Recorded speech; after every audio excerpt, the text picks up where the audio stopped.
Yate, my relatives. This is Mark Charles. It is Saturday, November 20th, and I'm sitting down once again drinking my second cup of coffee.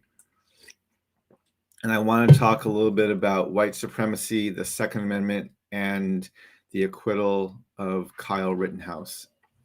But before I begin that important conversation, I want to start by acknowledging that I'm back in DC. I was in Boston for a couple days, and now I'm back in DC, and these are the traditional lands of the Piscataway. And I want to thank the Piscataway for being the host people of these lands. I want to just acknowledge that they're still here, and I want to just state how humbled I am to be living on these lands today.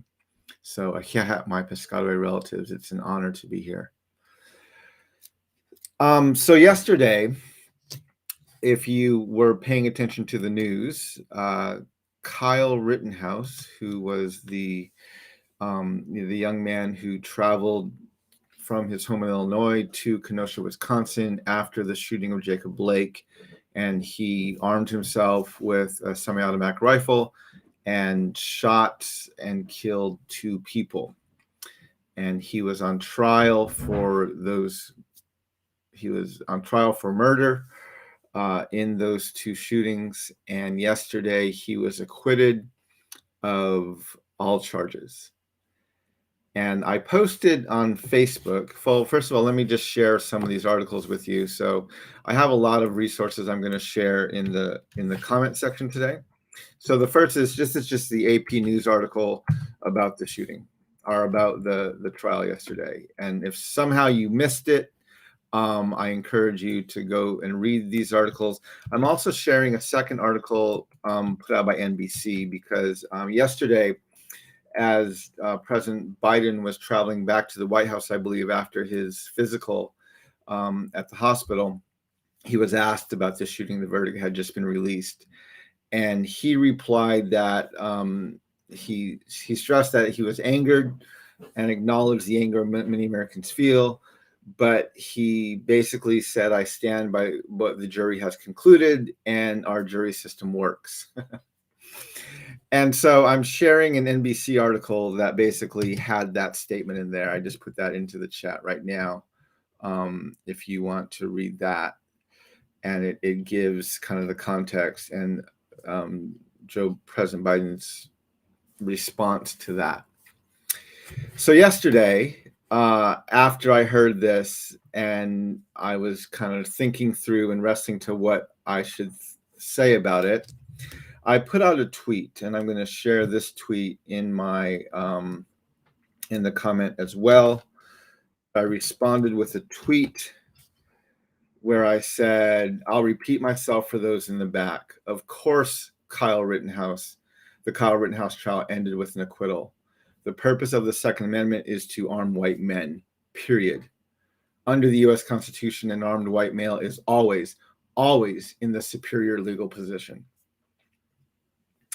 I then followed that up with another tweet, and I'll put this one in there as well. It's a part of a thread, so if you click on the first one, you'll see it. But I'll put this. Here's the first tweet. Let me get that. Sorry, I forgot to hit enter there. So there's that first tweet. And then here's now the second tweet that I put, the response to that. And I said,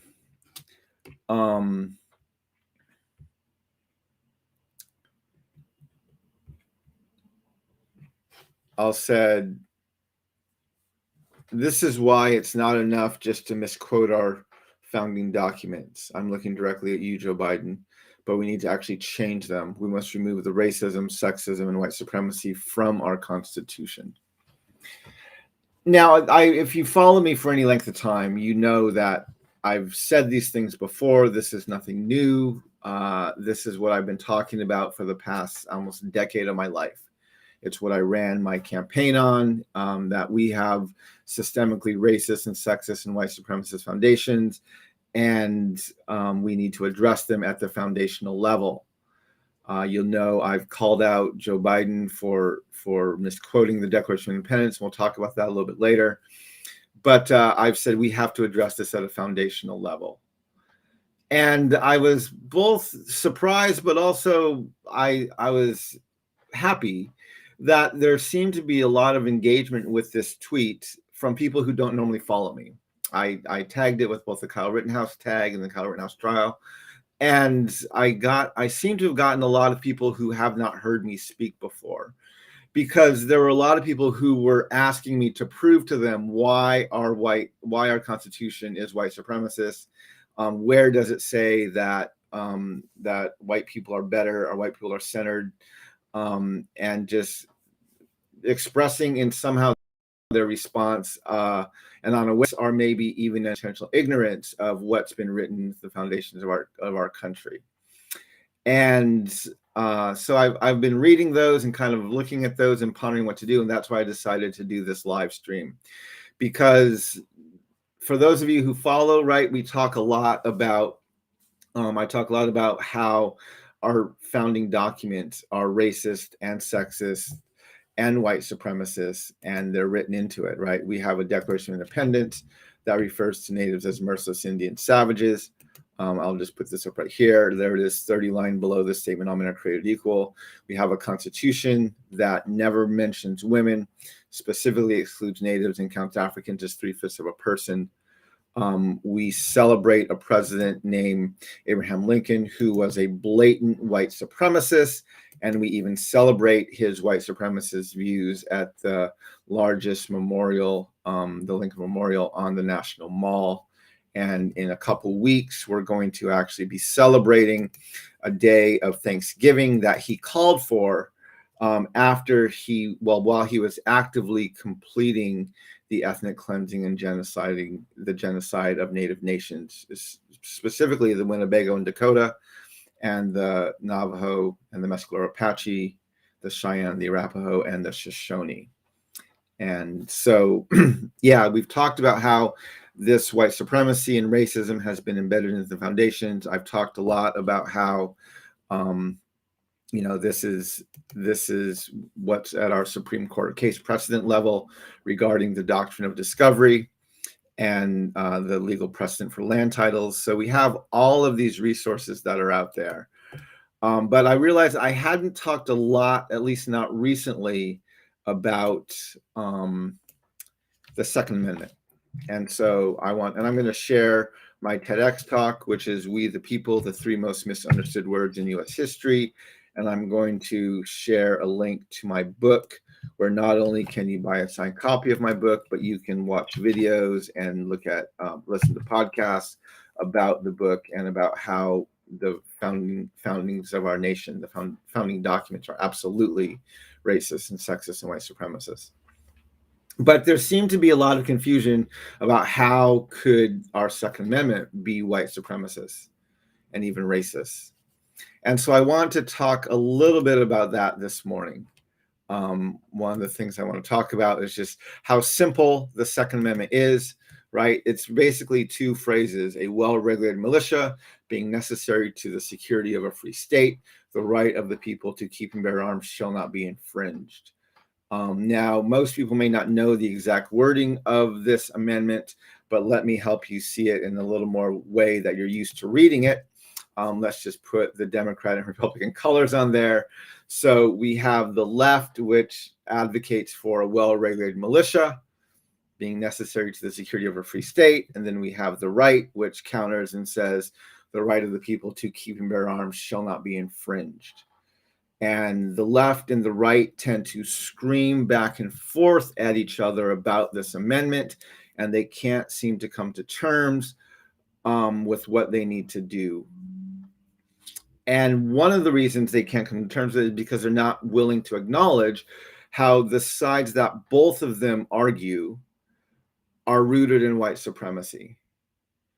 So let's just take the first half of the amendment. A well-regulated militia being necessary to the security of a free state, right?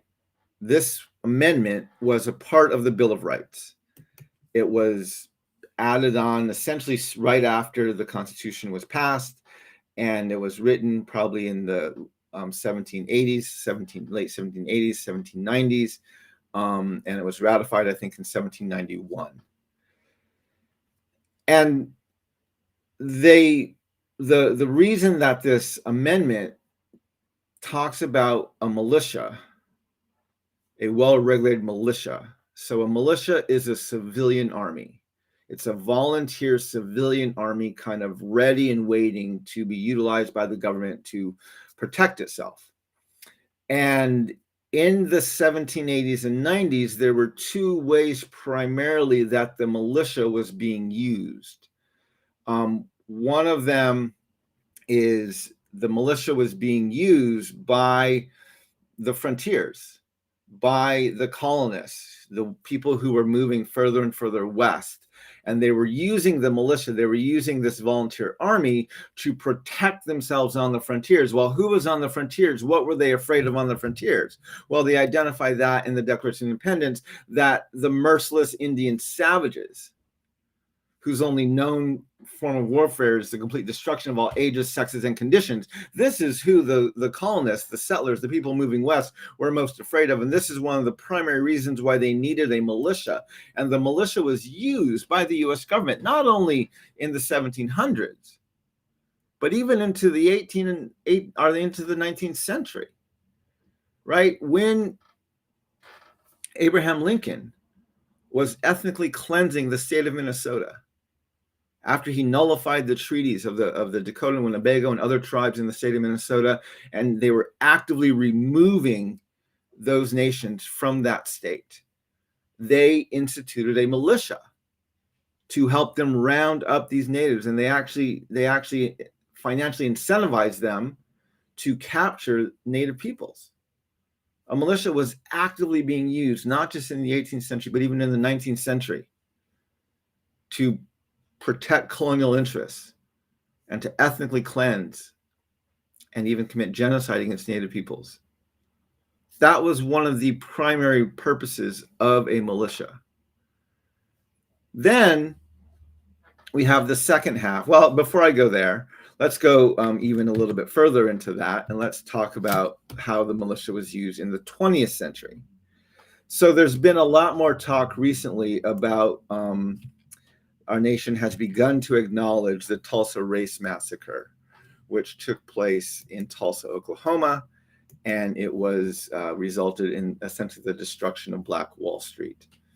Tulsa, Oklahoma, in the early 20th century, had a very prosperous section of town. They had some of the most, I think, the most Black-owned businesses in the country, and many people, many African Americans, were actually gaining a lot of prosperity and wealth.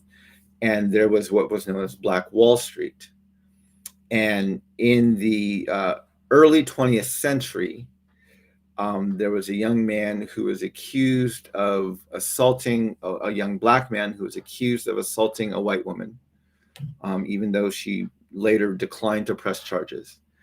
And the African American community kind of gathered around to protect him, and the white community obviously gathered around this white woman and were going to protect her, and they were going to lynch this young Black man.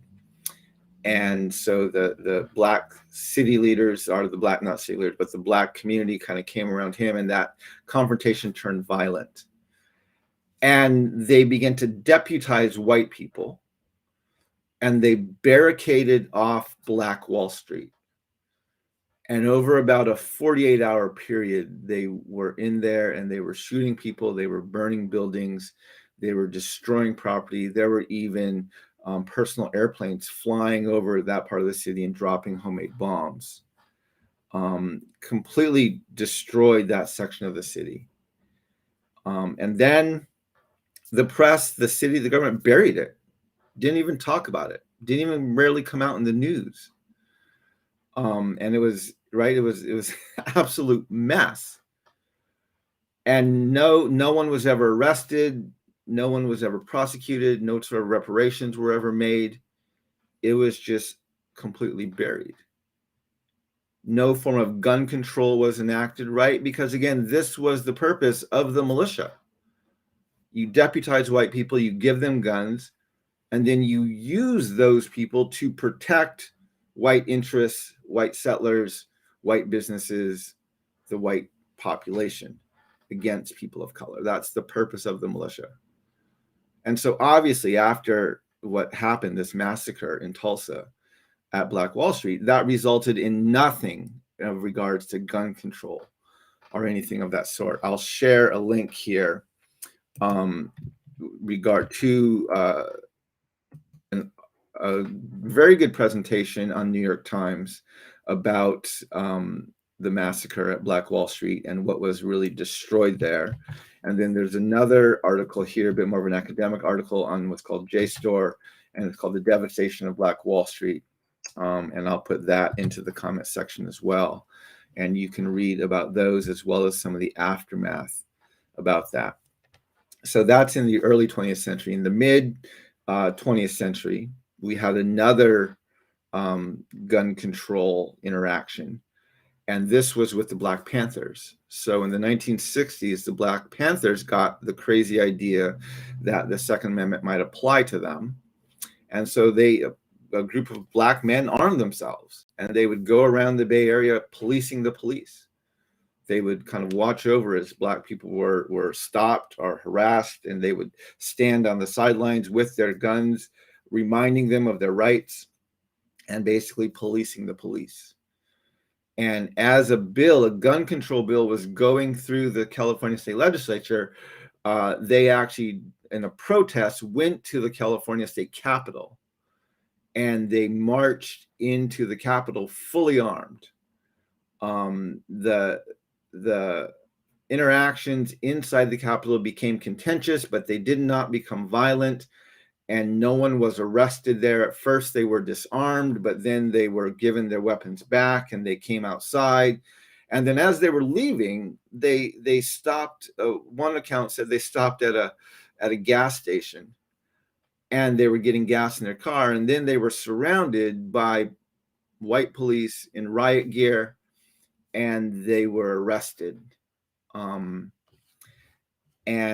But because they weren't breaking any laws, most of them were not held very long, but they were still arrested.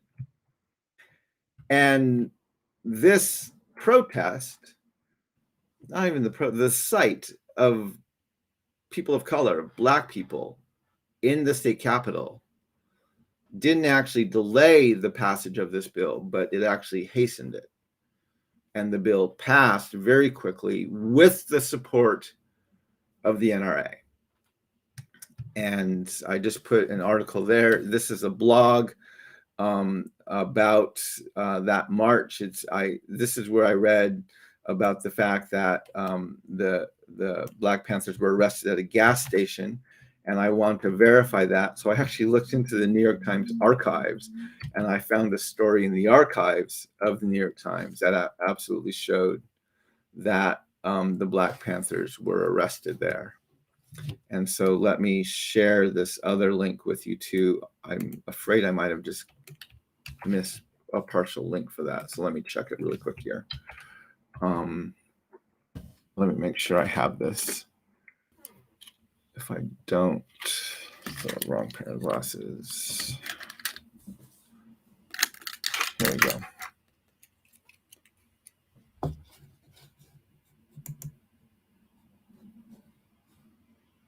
Yes. Let me get this here real quick.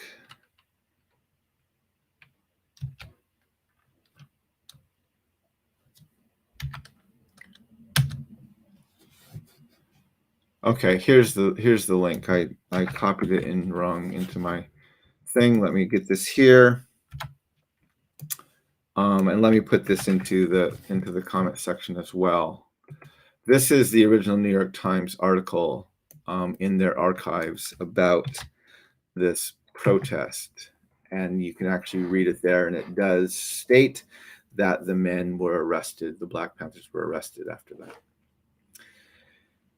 And so, right, this is just very clear evidence that not only in the 19th century, but even in the 20th century, the white supremacist roots of the Second Amendment are very, very, very clear. The Second Amendment was written not to give all people the right to bear arms. It was written to arm white men. And those were the people who served in the militia. Now, let's look at the second half, and this is the half of the amendment that the right loves to scream about. And let me just highlight that one more time. So the right likes to point out the second half of this amendment that says the right of the people to keep and bear arms shall not be infringed. Now we have to look very closely at that term, the right of the people, because people, the people, is a term our Constitution likes to use. The Founding Fathers like that term. It makes our Constitution sound like it's very inclusive. Our Constitution, the preamble, begins with the words, "We, the people of the United States." However, if you keep reading down to Article 1, Section 2, the section of the Constitution that determines who the people are, who is and who's allowed, not allowed to run for office, who is and who is not protected by this Constitution, who is and who is not a part of this union. If you look at the definition of who the people is in Article 1, Section 2, you will find it never mentions women. Second, it specifically excludes natives. And third, it counts Africans as 3/5 of a person. Our founders defined people, the people, as white men. And technically, it was white landowning men who could vote. So when the amendment, written at the exact same time, the Second Amendment, written in that exact same era by those exact same people, used the term the right of the people to keep and bear arms, who do you think they're referring to? Do you think they're referring to African slaves? Do you think they're referring to native peoples who are the merciless Indian savages on the frontiers? Do you think they're referring to women? No, they're referring to white men. So we have to remember, it was the purpose of the Second Amendment was to establish a militia, to regulate a militia. So not only could the frontiers be kept safe from the merciless Indian savages, but enslaved Black people who maybe tried to run away could go out and be captured and brought back by these militias. And militias were used in the 18th and the 19th centuries. A militia was used in the 20th century at Black Wall Street. And when African Americans got the crazy idea that the Second Amendment somehow applied to them, they learned very quickly that that was not the case. And the state of California began to pass legislation to make sure that they could not do what they wanted. And that bill had the unwavering support of the NRA.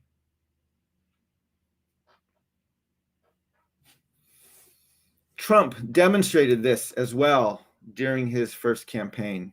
And he spoke at Dordt College, and I was actually at the same college just a few months before him, speaking on the exact same stage about the doctrine of discovery. And at Dordt College, he bragged about how loyal his supporters were, and said that he could stand in the middle of Fifth Avenue and shoot somebody, and he wouldn't lose a single supporter. In case you don't believe me or don't remember, there is the video on YouTube. Now, we have to remember, right? It's easy to say, well, he's talking in hyperbole and he's talking, maybe he's talking about he could murder somebody. He's talking about going into New York City, standing in one of the most busiest streets and shooting people. It's not murder. That's white nationalist terrorism. How could he say that? How could he possibly say that and get away with it? Not only get away with it, but get elected. Again, Trump is a narcissist and a blatant white supremacist. Unfortunately, he understands the foundings of the founding documents of our nation, and knows very well what he is and is not allowed to do. Understand that, yeah, the Second Amendment was written to give him the right to do just that. It's the purpose of the amendment. Think he's going to be shooting white people? No, he's not going to be shooting white people. Trust me, Trump would not be shooting white people. He'd be shooting Native Americans, African Americans. He would not be shooting white people. White people were his base. So he's literally in his campaign defining that he could engage in white nationalist terrorism. and wouldn't be held accountable. And not only would not lose supporters, but probably even get arrested. So again, we just have to understand the purpose of the Second Amendment. The Second Amendment is absolutely dripping with racism and white supremacy. And I'm actually advocating we need to abolish that amendment. We need to write some other form of gun control,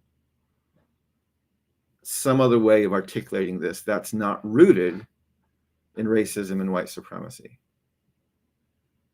And until we do that, the left and the right are just going to be screaming at each other, because the left and the right are both controlled by the white landowning male from the 1%, and they're not interested at all in getting rid of white supremacy.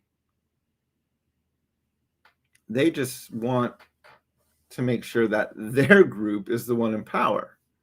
But they're both about maintaining the status quo. The left and the right have no desire to remove the centeredness of white people and of actually addressing the foundations that were written from a racist, sexist, and white supremacist standpoint, right? And this is why I had the second half of this tweet where I said that I talked about Joe Biden, and I said, this is why it's not enough to simply misquote our founding document. And I'm looking directly at you, Joe Biden. This is where we have to actually change our foundations.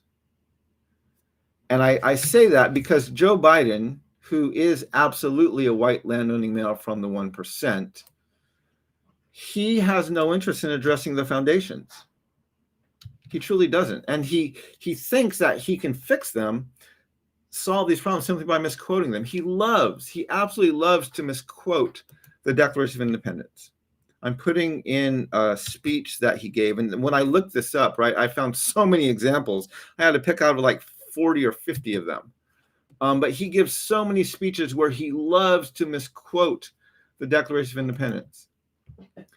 In this speech, where he was talking to Air Force, he and Dr. Joe Biden were in the UK, in Suffolk, England, and he was speaking to Air Force personnel and their families who were stationed there.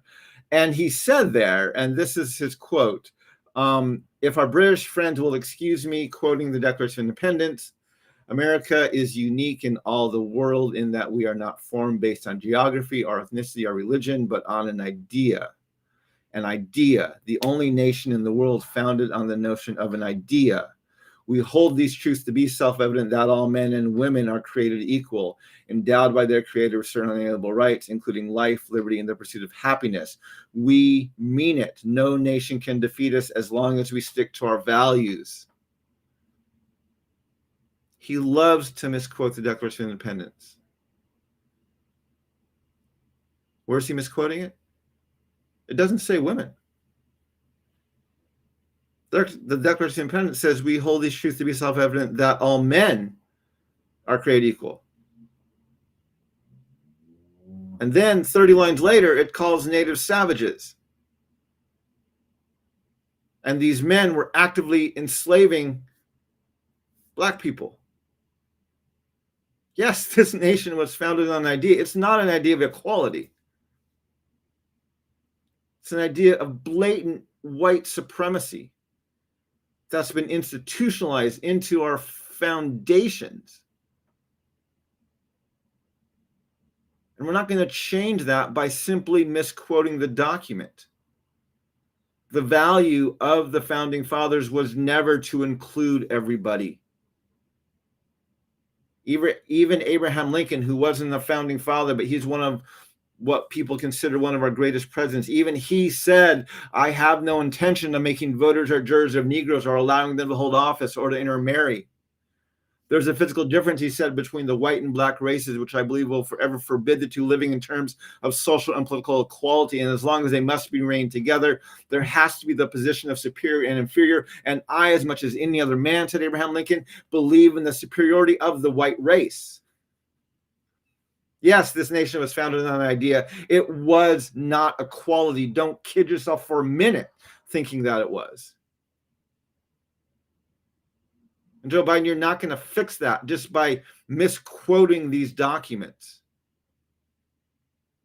It was a year and a half ago, 2 years ago, that Virginia became the last state necessary to ratify the ERA, to change our founding documents so that women are actually included. And you know what? Because it passed some arbitrary timeline of Congress, the amendment didn't get ratified. We still have not decided to constitutionally state that women are included in this nation.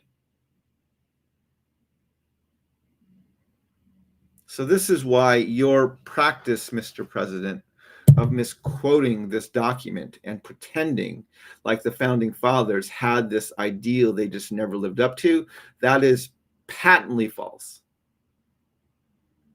Those men were blatant white supremacists and sexist and had no intention of including these other groups of people. As Abraham Lincoln so eloquently stated, a little less than a century later.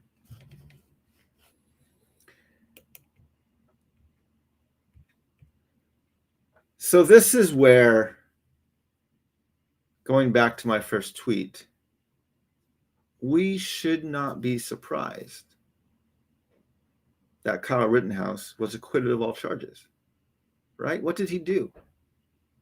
After the shooting of Jacob Blake, after a black man was shot in the back 7 times by a white police officer.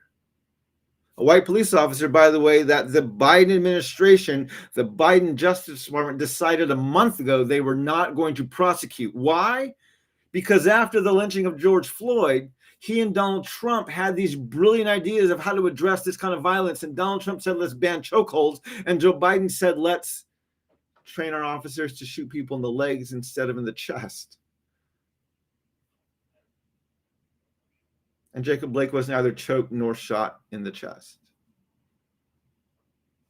And so he received the preferred outcome of the Biden administration, which was he was not shot lethally. So, of course, the Biden administration is not going to prosecute that officer because he did what Joe Biden wanted him to do in the first place. He didn't shoot him lethally. By the way, there was very little protest about the fact that that officer was not even prosecuted.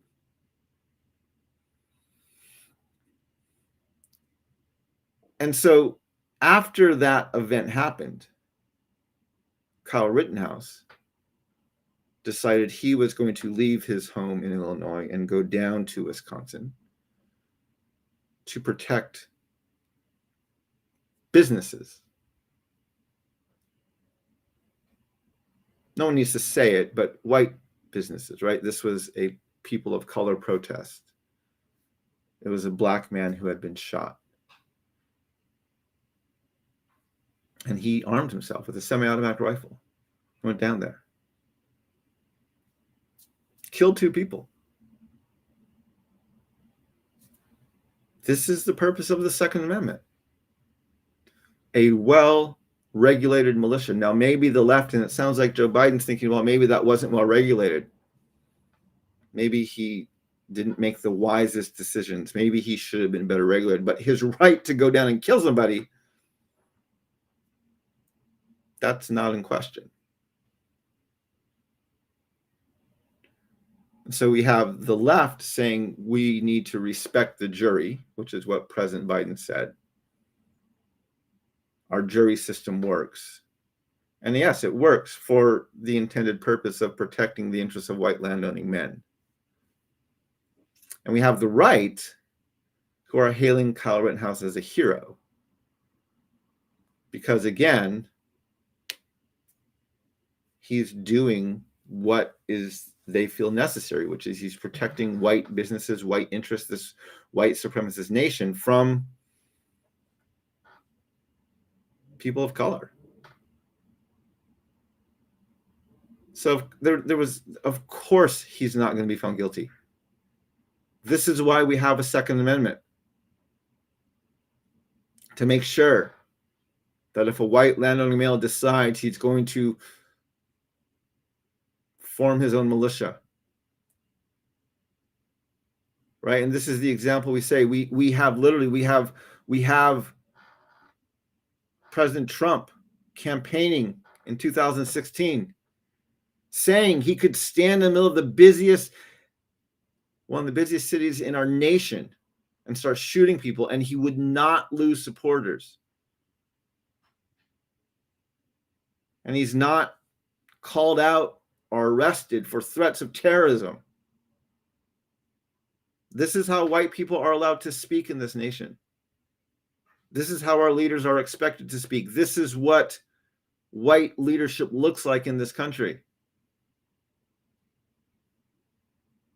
So, of course, Kyle Rittenhouse was not going to be found guilty. The system was designed to give him the right to do exactly what he did.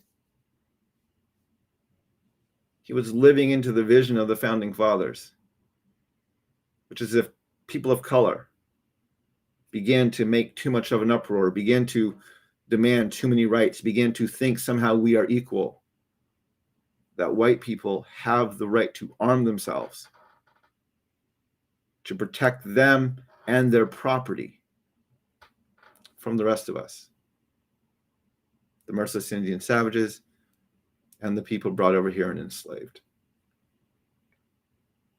So to the people who are on my social media who think I'm being racist by pointing these things out, please, first of all, stop watching Fox News. And don't turn to CNN either, right? They're not going to help either. These are the two propaganda arms from both the left and the right, and neither one of them gives a crap. They're both about just turn off Fox News, turn off CNN. Actually learn some of the history of what our nation was founded on. I encourage you, read my book, Unsettling Truth, the ongoing dehumanizing legacy of the doctrine of discovery. If you don't think this doctrine has affected you, tell me right now, type it into the chat. Tell me what nation was ethnically cleansed from the land where your house sits. You probably can't do it. You probably can't do it. You probably haven't given that thought an ounce of attention your entire life. That's by design. That's why this nation has a doctrine of discovery. So you don't have to think about the people who are ethnically cleansed so that you could buy and sell property that your founding father stole.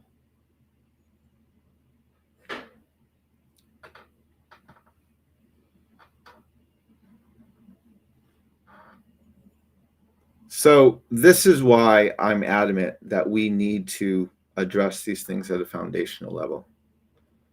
Banning chokeholds and retraining officers to shoot people less lethally, that's not the solution. The problem we're facing is our foundations are rooted in racism and sexism and white supremacy. And until we remove those constitutional protections for that racism, for that sexism, for that white supremacy, until we decenter whiteness, it's not enough to just stop treating people of color as subhuman. We have to stop treating white people as superhuman, right? White people are not superior. You're not. I know everything about society tells you that you are, but trust me, you are not superior. And if that sounds racist to you, ask yourself why. Why is it racist to point out that white people aren't superior?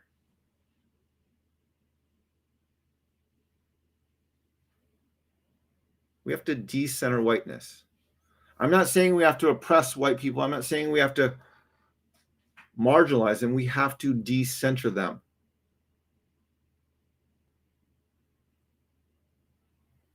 And if you're on the left, we have to stop believing the system works. right? This is how Joe Biden got elected. He loves to misquote our founding documents. He wants to talk about restoring the soul of our nation. He says we're just not living up to our ideals. Bullshit. The ideals of this nation, as written into our foundations, were about racism, sexism, and white supremacy. We are absolutely living up to those ideals. Joe Biden was right. The jury system is working. It is working. It's protecting white men. Now, some will point out that there's occasionally an exception to this rule. There's been people, a lot of Fox News and other stations, and people linking to a story of a black man who was found not guilty of a murder of a white man in 2017. And I researched that story. I looked into it, and it's true. A black man, I forget his name right now, shot a white man. And this was in South Carolina, I believe. And a majority black jury found him not guilty after about 2 hours of deliberations, I believe. And the murder happened 4 years ago, or that killing happened 4 years ago. And I think the ruling came out, the court case happened, I believe it was last spring. It was fascinating how many right-leaning news stations were posting that story yesterday. And the reason is because in this nation that is highly individualistic, Western culture is hyper-individualistic. And it's terrified of acknowledging systemic racism, right? This is why CRT is such a big issue. So this nation that's hyper-individualistic thinks that when it points out an exception to what normally happens, that somehow proves the system is just, or the system works both ways.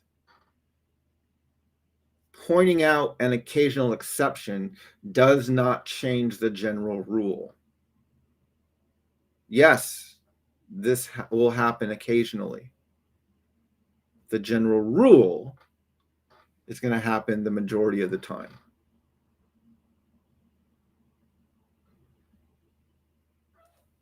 And I think both of those cases are evidence that our jury system is not working.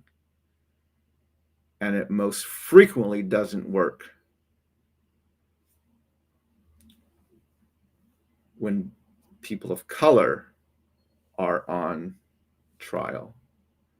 And it most frequently works when white people are being held accountable.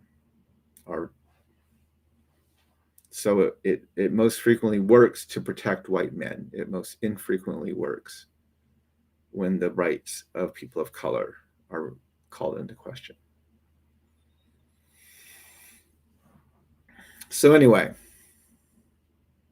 I will acknowledge, yes, that case from 2017 is an exception to the rule I'm talking about, but we need to be clear, it is an exception. It is not a part of the general rule. And if you don't believe me, look at our incarceration rates. 2012, the United States of America incarcerated 2,306 Black people for every 100,000 of our citizens. We incarcerate 450 white people. We incarcerate people of color at 3 to 5 times the rate that we incarcerate white people in this country. That's the rule. Yes, occasionally there's an exception. That exception doesn't make the rule any different. Anyway, I know I've talked a lot about this for a long time, but I want to just make sure people understand how destructive our foundations are. and what we need to do to change them. We can't just misquote them. We can't just say, well, we have to live into the values of our founding fathers. No, we don't. We have to actually decide we want to value something different. And then we have to edit or change our foundations. It's not even enough just to amend them. We have to edit them or change them and state we actually believe something else. We believe in the equality of everybody, not just white men. And we have to write that specifically into our founding document, because the worldview and the context and everything else about our founding document state the exact opposite. Anyway, I know there's a lot of emotion going on out there, and there's a lot of people who are very, very frustrated, and there's a lot of people who are feeling very, very justified. And having these discussions are really, really difficult in our country. But this is this is one of the reasons why what I've been talking about for years is so true, right? We don't have a common memory. And we have crappy community. And until we are able to learn and acknowledge our own history, we're never going to find a healthy community in this country. So I want to encourage you, my brothers and sisters. Let's have respectful dialogue. Let's not be afraid to disagree. Let's not be afraid even to confront, but let's not allow our confrontations to turn into either violence or into belittling or dehumanizing either side. We have to remember we're all human and we're all in this together. And we have to find a way not to dominate over one or the other, but to live in a healthy community.